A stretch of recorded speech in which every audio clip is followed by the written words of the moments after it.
Um, um, I'm not Mitch Connor.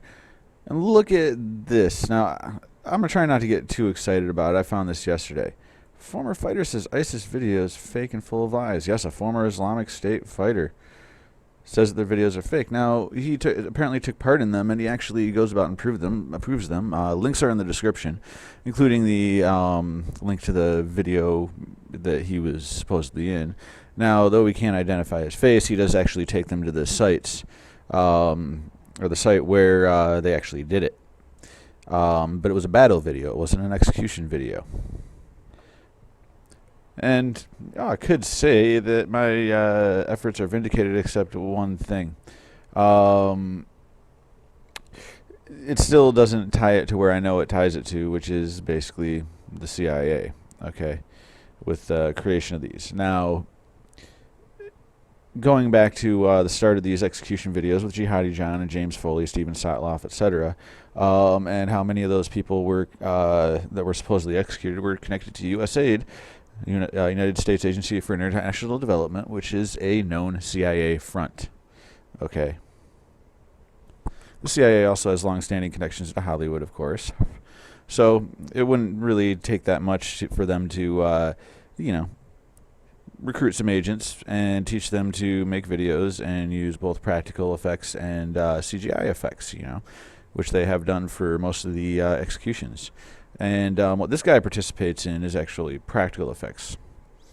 And they didn't need to be that sophisticated either. You can watch the video, but I recommend you watch all the videos below that I leave links for, just to understand this further. But it's interesting that Memory TV is reporting on this as it is. Former ISIS fighter in Yemen reveals how ISIS fakes videos and uses fighters as actors.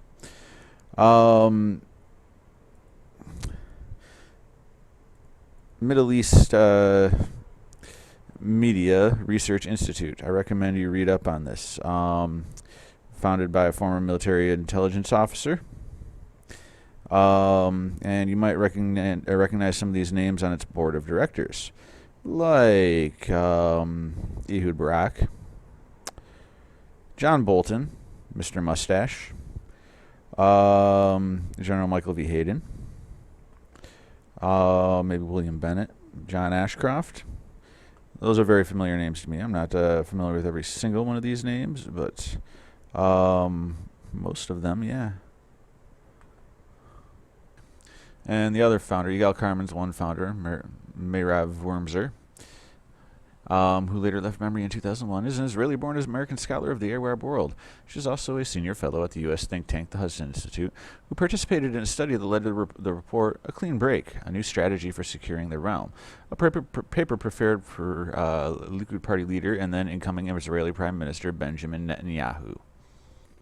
This report here, Clean Break, also a new strategy for securing the realm. Yeah, Richard Pearl took a part in that. What do you know? Their financial support, they're a 501c3 in the U.S. in Washington, D.C. And, 99 to 2004, they received $100,000 from this foundation, that foundation, blah, blah, blah. Supposedly, though, they have a policy of not accepting money from governments. But in August 2011, the United States Department of State's Office of International Religious Freedom and the Bureau of Democracy, Human Rights, and Labor awarded Memory a $200,000 grant. They've had many accusations of bias, mistranslations. They get both praise and criticism. They like to translate Zionism into Jews to make it look like anti-Semitism, there is a difference. Not all Jews are Zionists, by the way. It's I recommend you look up Memory and read all the other articles here. This is the Fox News article on it. I mean, this is from like a week and a half ago.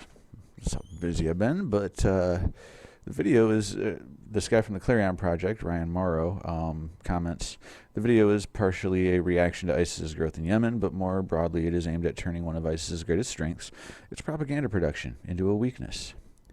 And he goes on, if Al-Qaeda succeeds, then the high quality of ISIS videos will cause skepticism instead of excitement and confidence.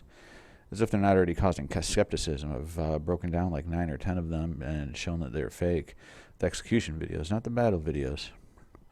Battle videos are a little bit harder because it's just like people laying there with paint on them, maybe, you know, and like there's little, it often looks like they're shooting at nothing, which in the video in question here is exactly what's going on, where, you know, there's a bunch of guys just camera on them, you know, and they're just shooting off into the distance. You can't see any targets that they're shooting at or anything like that. Which there is a lot of. There is evidence of actual battles going on, but I mean, we're talking about a propaganda video here, which they are faking. And they fake them for many reasons. It's not just about propaganda for the United States, okay? There is actually recruitment propaganda going on, too, with it. If you haven't noticed, or if you actually keep track of these videos coming out, most of them are like executing spies and stuff like that. You know, stuff that makes them look tough, or stuff that promotes their Sunni Islamic ideology, you know, and you know, trying to make people think that, like, you know, they're the good guys or something, you know, and they're not pussies or something. Also, in the links to in the description, you'll find that the Islamic State, or ISIS, they released a video that similarly accused the Al-Qaeda and the Arabian Peninsula of faking videos. Now, in that video, which was released, I want to say about a week later, it was like February 19th and February 24th, respectively. That one does not have English translations like the supposed Al-Qaeda video. So, you know, other than the images it shows from the Al-Qaeda video with the English subtitles in it. So I don't even know what the hell they're saying in it. So it's kind of makes it kind of difficult to get a proper impression of what's going on. And I'm not gonna pay memory for a translation here. Who knows? Maybe I could find one, but the original video is I think right here. I don't know if this. I can't remember if this is the link in the description. It'll be in the description. I have the link. All of these are recommended, though, including this heavy article, just to get all the information on it possible, you know. You know, back in September 2015, al-Zawahiri, the man who replaced Osama bin Laden as the head of Al-Qaeda, purportedly declared war on ISIS Khalif al-Baghdadi. I'm pretty damn convinced that, well, I know Baghdadi is a CIA agent, you know, though he's not that Simon, whatever the hell his name is. I think that's disinformation, but I think that they just got some actor to play him, because it goes back to 2007 with even the New York Times, you know, doubting that he actually existed, that he was just a fake person or something, you know. So they probably just got an actor to play him. But al-Zawahiri, you know, hang on. Sorry, just making sure that I wasn't confusing him with, I think it's this guy, who is supposedly dead now, but he was like a high-up Al-Qaeda guy or some crap like that. But if this guy's a CIA agent, it's stand to reason this guy is too if he took over for him. If he's even still alive, I don't know. You know, like, who knows how old the videos could be. And I'm going to say more just for a special buddy of mine, Jeff C., who's a freaking douchebag. Crazy narcissist. But anyway. Alright, so let me get to what I'm thinking about this. Okay, being that memory is, it has all sorts of Zionist CIA type connections and stuff. Though this is not very well reported, you know, like I haven't seen it on the news. I didn't see it on Drudge Report or anything like that. I just I went to heavy.com because I hadn't been there in like a freaking month and looked for ISIS videos because they tend to have most of them. And I came across this, and I'm just like, whoa, interesting, you know. But I don't want to jump the gun on it. But finding all the Zionist and type connections and whatnot, I'm thinking, at least, that this is kind of to steer people away. It has a number of purposes, it seems like, okay.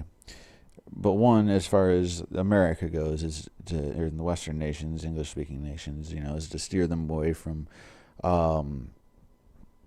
you know, more people finding out that it's, you know, with the whole Rita Katz, CIA Mossad connection, the USAID connection, which is a CIA front and all that, you know, that to get people to think that this is like, you know, totally organic or something, you know, and it wasn't like a controlled creation, which there's an interesting part in this video where this guy talks about how he like questioned his commander, you know, because he like didn't want to end up killing other Muslims, including Sunnis, you know, and like they wanted him to go after Houthis and stuff, and he wasn't cool with you know, killing other Muslims, killing innocent people, storming mosques or anything like that, which these guys have done quite a bit. Though who knows how accurate the translations really are. I don't think it's memory that actually put together the translations here. But,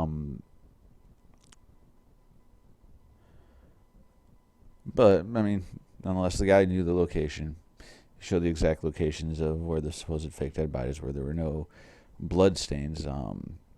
Blood tends to stain. So there wasn't any blood there, but it was the same spots, no doubt. But yeah, you know, there's the compartmentalization factor. Like, as if this guy, you know, like this guy talks about how the director guy showed up, you know, just all of a sudden. So that right there indicates a certain, quite a bit of compartmentalization on this guy's part. All he knows is that Islamic State was faking it, you know. He doesn't know how the Islamic State got started. You know, he went to join Al Qaeda and he ran into ISIS commanders, and like it says here, they convinced him to join their ranks instead. That's what he says in the video. Yeah, he didn't like killing Muslims, and he didn't like the information lies with the propaganda videos. But I think he's most likely genuine. He just doesn't. You know, he's compartmentalized. He doesn't understand. So it seems to me like memory is using this to try not to focus the fakery on any CIA or Mossad connection. Okay, which there clearly is, as I previously talked about. And tying this into the whole Russian thing, like I don't think Russia was quite in the plans. I don't think the United States intended on Russia doing what they're doing. Russia's cutting through this gray area is like the Islamic State, or the territory that we're controlling. Of course, they got a supply line that runs through Syria and down this way through Iraq. And last I checked, Russia has cut off their supply line somewhere around here. All the while the Kurds up here, they kind of got them surrounded a little bit. We got al-Nusra up here. I think this is al-Nusra right here, but point is, and they're all, except for the Kurds, they're all Sunni. Free Syrian Army, al-Nusra, Jaish al-Islam, which I don't see in here. Army of Islam is what they're also known as. But last I checked, they had control somewhere up here too. And all these factions are brutal as hell. All of them do beheadings and all that, and all of them, except for so far the Free Syrian Army that I've seen, have done fake videos. But what I'm thinking as far as why they're covering this is it's basically a diversion from what actually was going on. Oh, they make the videos themselves, blah, blah, blah. Yeah, they were trained by somebody.